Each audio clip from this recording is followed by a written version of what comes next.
Ayan, tingnan mo kabitsay. Bulok na yung puno ng ng ginagapangan ng orchids ko. Ayan.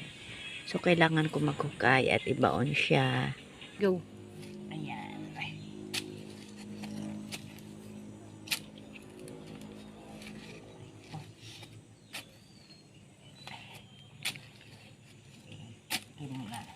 Go.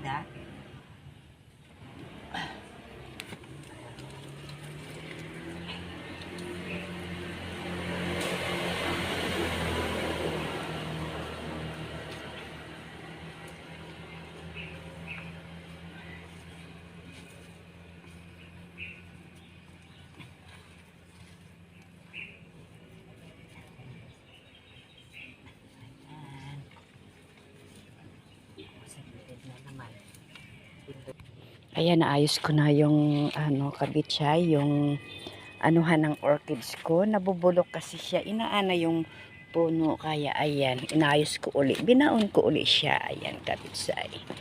So, okay po.